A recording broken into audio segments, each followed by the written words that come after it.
sommes exclusivement spécialisés sur la conduite des projets publics, notamment les PPP, mais également d'autres types de contrats ou de conventions. Donc nous travaillons de l'aménagement jusqu'à la mise en œuvre de PPP internationaux sophistiqués. Alors, je rappelle que vous êtes professeur d'université aussi par ailleurs, donc ça vous permet d'avoir peut-être une capacité de compréhension théorique et pratique des besoins locaux, ou que ce soit en Europe ou à l'étranger. Oui, j'ai commencé moi par une carrière effectivement de professeur qui m'apporte, je pense, la rigueur et le recul. Et donc j'enseigne effectivement dans un certain nombre d'écoles, en sachant que j'apprécie dans le cadre de mon enseignement une conduite et une présentation de l'ensemble de ces contrats et du droit public des affaires dans des conditions opérationnelles. Et c'est ça, je pense, qui intéresse mes étudiants, que ce soit à l'ESSEC, que ce soit à l'école des ponts et chaussées ou que ce soit à l'université, puisque mon poste est à l'université de Lille 2. Voilà. Et par ailleurs, je suis effectivement avocat et je considère qu'il y a une très grande complémentarité entre d'un côté le métier de professeur et de l'autre côté le métier d'avocat. Alors qu'est-ce qu'en termes de retour d'expérience on peut retenir aujourd'hui?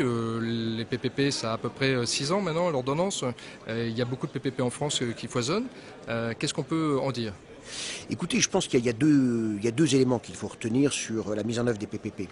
Le premier, c'est qu'incontestablement, les PPP ont conduit à un changement dans les conditions dans lesquelles les collectivités publiques et l'État mettent en œuvre l'action publique. Et notamment, je considère que le PPP a l'immense qualité de la responsabilisation des acteurs publics. Pourquoi la responsabilisation?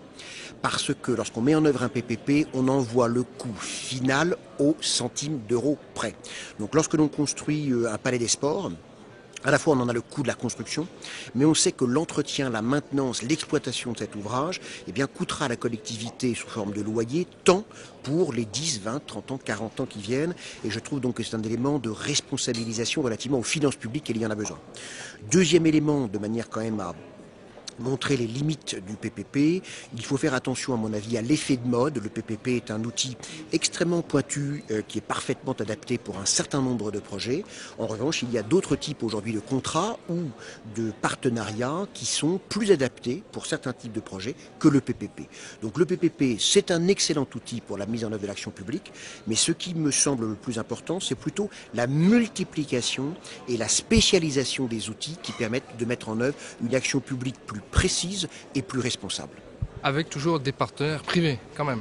Oui, je crois que ça c'est une immense innovation. C'est que il y a eu pendant des années une approche de l'action publique qui était souvent fondée sur une scission, en quelque sorte une opposition entre le secteur privé d'un côté et le secteur public. On constate sous des formes différentes qu'il y a de plus en plus une logique partenariale et ça me semble effectivement une excellente chose dans le respect de la souveraineté, dans le respect évidemment des conditions, de bonnes conditions de mise en œuvre du service public. Ça me semble être une excellente chose que les personnes publiques et les personnes privées apprennent à se parler et apprennent à travailler ensemble pour une meilleure efficience de l'action publique.